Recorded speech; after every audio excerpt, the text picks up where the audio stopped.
शांति। आज 12 अप्रैल 2022 के साकार मधुर महावाक्य हैं।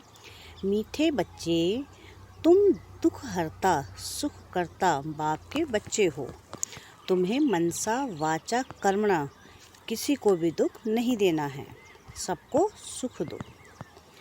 प्रश्न है आज का कि तुम बच्चे मनुष्य से देवता बनते हो, इसलिए तुम्हारी मुख्य धारणा क्या होनी चाहिए?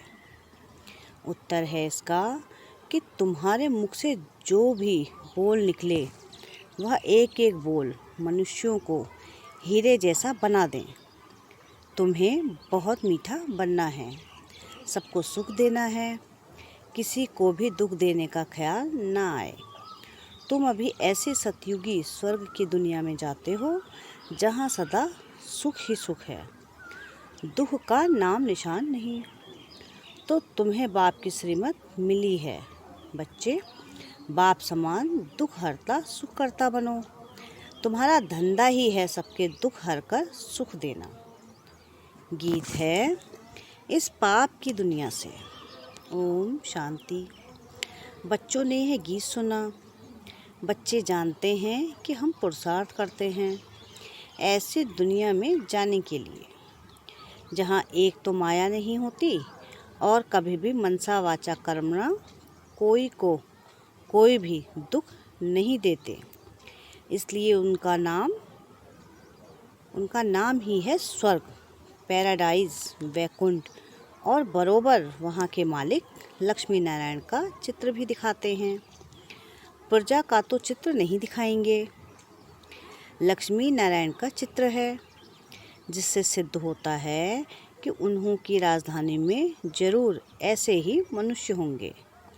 भारत में ही यह स्वर्ग के मालिक थे, जहाँ दुख का नाम निशान नहीं रहता। मनसा वाचा कर्मणा कोई भी किसको दुख नहीं देते। बाप भी कभी किसको दुख नहीं देते हैं। उनका नाम वाला है दुख हरता सुख करता। वह बैठ बच्चों को पढ़ाते हैं। इस दुनिया में सभी मनसा वाचा कर्मणा एक दो को दुख देने वाले हैं। वहाँ मनसा वाचा कर्मणा सब सुख देने वाले हैं। परमपिता परमात्मा के सिवाय कोई भी स्वर्ग का मालिक बना नहीं सकता। बरोबर स्वर्ग था। यहाँ भी देखो साइंस से क्या क्या बनता रहता है। एरोप्लेन, मोटरें, महल आदि कैसे बन जाते हैं। वहाँ भी साइंस सारे काम में आती है। ऐसे नहीं ज़मीन से कोई वैकुंठ निकल आएगा। जैसे दिखाते हैं द्वारिका समुद्र के नीचे चली गई है। जो समुद्र के नीचे जाएगी वह तो गलकर ख़त्म हो जाएगी। नए सिर सब कुछ बनना है तो बाप से जब नए सिरे से सब कुछ बनना है तो बाप से, जबकि वह बादशाही प्राप्त कर रहे हैं। मनसा वाचा कर्मणा किसके प्रति बुद्धि में दुख देने का ख्याल नहीं आना चाहिए। भल यह है ही माया का राज। मनसा तूफान तो आएंगे, बाकी दिल में किसको दुख देने का ख्याल भी नहीं आना चाहिए। इस समय सब एक दो को दुख देते हैं। समझते सुख है, परंतु वह है दुख।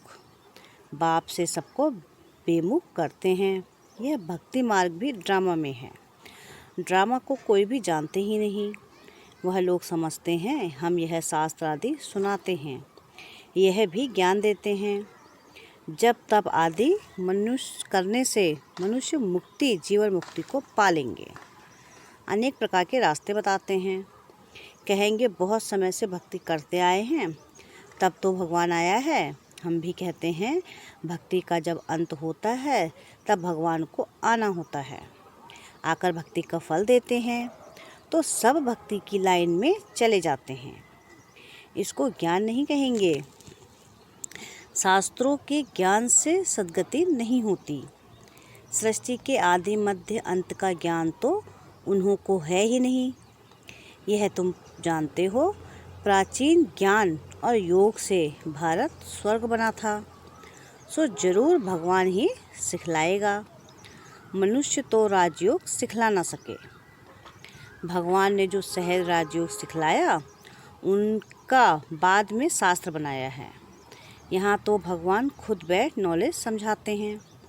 गीता में सिर्फ एक भूल की है जो नाम बदली कर दिया है और समय भी दूसरा लिख दिया है। तुम जानते हो अभी भगवान हमको ज्ञान और राजयोग सिखला रहे हैं। सृष्टि के आदि मध्य अंत का ज्ञान और कोई शास्त्र में नहीं है। कल्प की आयु भी लंबी चौड़ी कर दी है। मनुष्य तो वही शास्त्र पढ़ते रहते हैं। बाप ने समझाया है यह सृष्टि रूपी झाड़ है। झाड़ में पहले थोड़े पत्ते फिर बढ़ते जाते हैं। भिन्न भिन्न धर्म के पत्ते दिखाए जाते हैं। वास्तव में यह जो भी वेद शास्त्र है वह सब भागवत गीता के पत्ते हैं, अर्थात उनसे निकले हुए सब शास्त्र हैं। तुम देखते हो बरोबर नए झाड़ की स्थापना होती है। तूफान आदि में कोई तो झट मुरझा जाते हैं, गिर पड़ते हैं। तुम जानते हो अभी हमारे दैवीय झाड़ का फाउंडेशन लग रहा है और जो धर्म संस्थापक हैं वह यह नहीं जानते हैं कि हम क्रिश्चियन धर्म का अथवा फलाने धर्म का फाउंडेशन लगाते हैं। पीछे समझ में आता है कि फलाने ने यह फाउंडेशन लगाया। यहाँ तो कांटों को फूल बनाना होता है। तुम जानते हो हमको तो देवता बनना है, सबको सुख देना है, किसको दुख देने का ख्याल भी नहीं आना चाहिए। एक एक अक्षर मुख से ऐसा निकले जो मनुष्य को हीरे जैसा बना दे।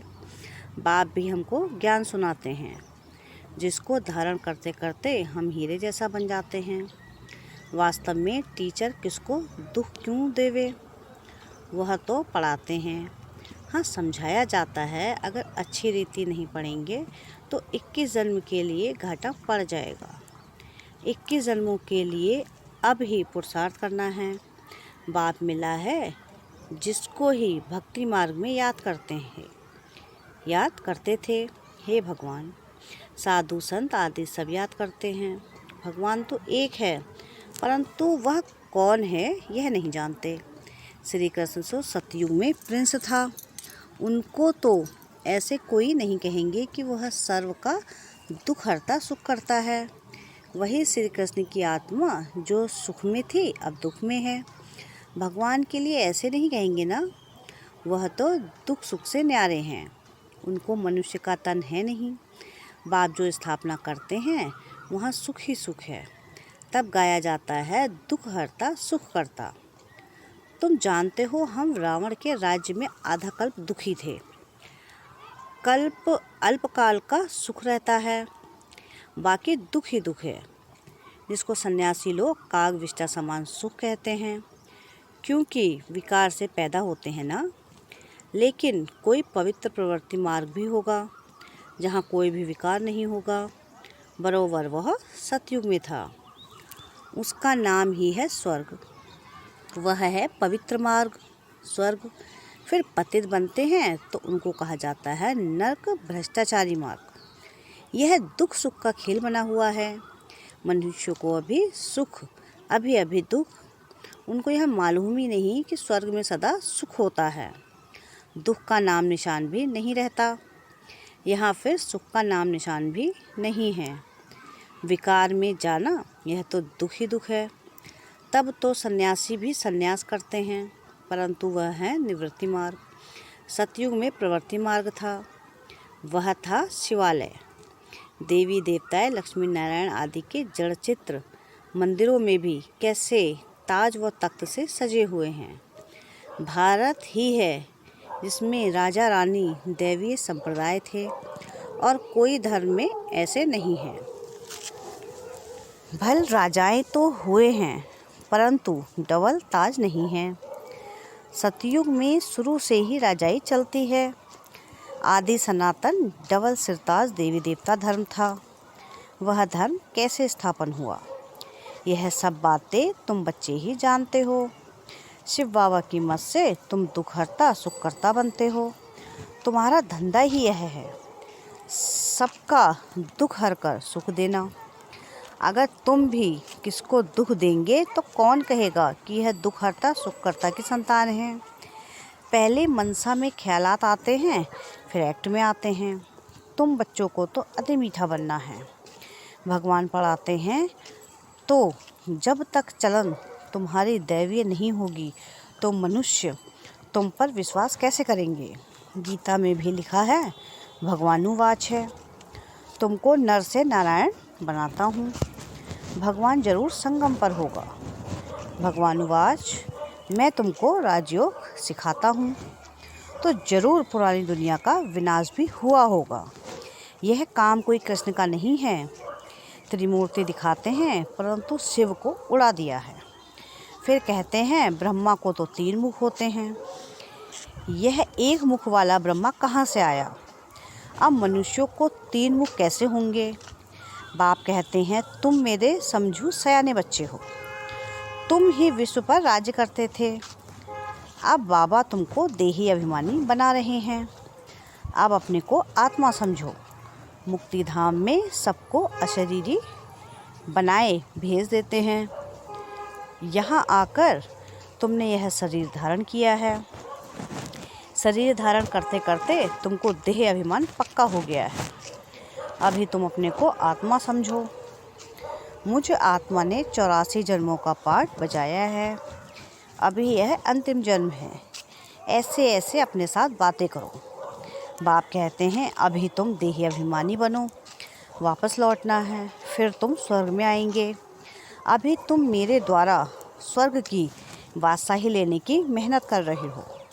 बाप को तुम भूल जाते हो तो खुशी का पारा नहीं चढ़ता है। शास्त्रों में कितनी भारी भूल कर दी है। शिव बाबा को ही उड़ा दिया है। पूजा करते भी कह देते हैं नाम रूप से न्यारा है। अरे तब पूजा किसकी करते हो, याद किसको करते हो। कहते भी हो आत्मा भ्रकुटी के बीच में रहती है, परंतु आत्मा किसकी संतान है यह नहीं जानते। मैं आत्मा भ्रकुटी के बीच में रह इस शरीर द्वारा पाठ बजाता हूँ, इस पुतले को नचाता हूँ। कठपुतलियों का डांस होता है ना, वह दूसरे आदमी बैठ डांस कराते हैं। पहले पहले तो देही अभिमानी बनना है और बाप जो कुछ समझाते हैं उसको धारण करना है। प्रदर्शनी में पहले पहले तो बाप का परिचय समझाना है कि यह सबका बाबा है। वह निराकार, दूसरा साकार प्रजापिता, 2 बाबाएं हैं। तुम जानते हो लौकिक बाप भी है, पारलौकिक बाप भी है। वह हत का, वह बेहद का। अब नई रचना रच रहे हैं। हम वर्षा शिव बाबा से लेते हैं। ऐसी ऐसी बातें अपने साथ करके पक्का कर देना चाहिए। देही अभिमानी बनना है। हम शिव बाबा के पास पढ़ने जाते हैं। परम पिता परमात्मा निराकार है, साकार है प्रजापिता ब्रह्मा। तुम हो प्रजापिता ब्रह्मा के मुख वंशावली ब्राह्मण। तुमको ब्रह्मा ने एडॉप्ट किया है। तुम हो गए नई रचना ब्राह्मण। वह है पुराने जिस्मानी ब्राह्मण। वह जिस्मानी यात्रा कराते हैं, तुम रूहानी। अब बच्चे अभी श्रेष्ठ बन रहे हो। तुम बच्चे अभी श्रेष्ठ बन रहे हो। यह है ही ईश्वरीय मिशन, भ्रष्टाचारी से श्रेष्ठाचारी बनने की।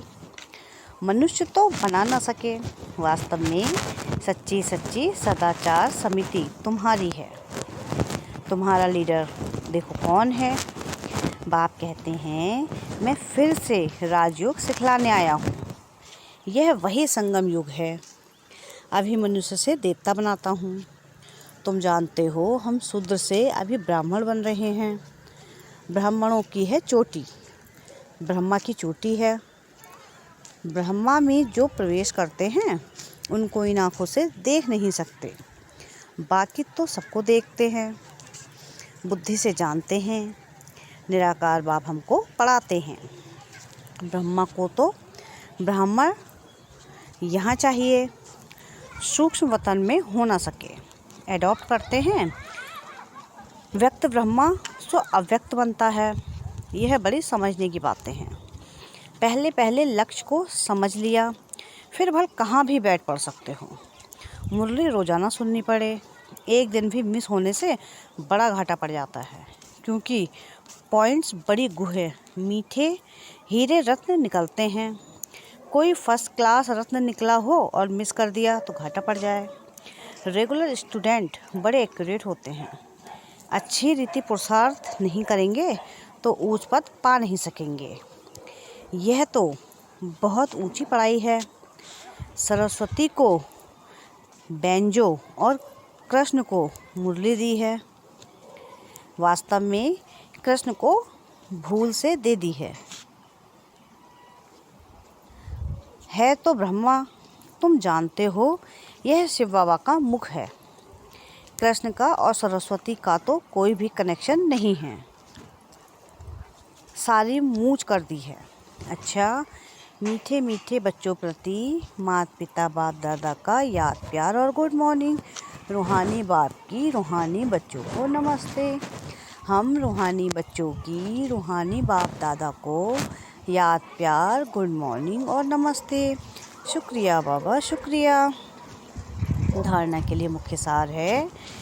पहली पॉइंट है, मैं आत्मा इस शरीर रूपी पुतले को नचा रही हूँ।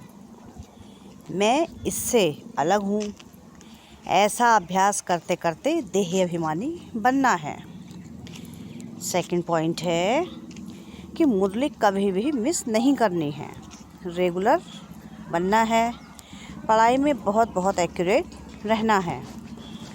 वरदान है कि माया और प्रकृति की हलचल से सदा सेफ रहने वाले दिलाराम के दिल तख्त नशीन भव। सदा सेफ रहने का स्थान दिलाराम बाप का दिल तख्त है। सदा इसी स्मृति में रहो कि हमारा ही यह श्रेष्ठ भाग्य है जो भगवान के दिल तख्त नशीन बन गए। जो परमात्मा दिल में समाया हुआ अथवा दिल तख्त नशीन है वह सदा सेफ है। माया व प्रकृति के तूफानों से हिला नहीं सकते। ऐसे अचल रहने वालों का यादगार अचल घर है, चंचल घर नहीं। इसलिए स्मृति रहे कि हम अनेक बार अचल बने हैं और अभी भी अचल हैं। स्लोगन है, ज्ञान स्वरूप प्रेम स्वरूप बनना ही शिक्षाओं का स्वरूप में लाना है। क्या है स्लोगन आज का? कि ज्ञान स्वरूप प्रेम स्वरूप बनना ही शिक्षाओं को स्वरूप में लाना है। अच्छा, ओम शांति, ओम शांति, ओम शांति।